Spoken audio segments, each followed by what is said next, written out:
Hello everyone, good evening. চাটা খেয়ে নিয়েছি, খাওয়ার পরে ফোন দেখছিলাম, দেখার পরে এখন রান্না করব। আর সারাদিন একটু ব্যস্ত ছিলাম, তাই দুপুরে ভিডিও দিতে পারিনি। মন মেজাজ ভালো ছিল না, তাই জন্য পারিনি। ডিনারের ভিডিওতে তোমাদেরকে শেয়ার করবো। প্রেসার কুকারের ছোলার ডালটা বসিয়েছি। ছোলার ডালটা আগে করবো, তারপরে আটা মাখাবো, তারপরে আর পরোটা করবো। এখন রান্নাটা করি, তোমরা দেখতে থাকো। আটাটা মাখিয়ে নিই, তারপর পরে কথা হচ্ছে তোমাদের সঙ্গে। আটাটা মাখানো হয়ে গেছে, লেচি করে রেখে দিয়েছি। বাবা ছোলার ডাল খায় না, তাই জন্য মা আলুর দম করেছে বা কষা কষা। ছোলার ডালটাও রান্না হয়ে গেছে, শুধু পরোটাটা করবো, হয়ে যাবে। চলো তোমাদেরকে দেখাই, আমার রান্না কমপ্লিট হয়ে গেছে।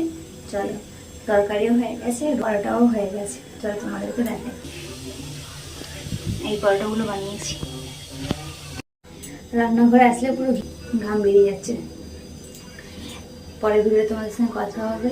সবাই ভালো থেকো, সুস্থ থেকো। এখন রাখছি।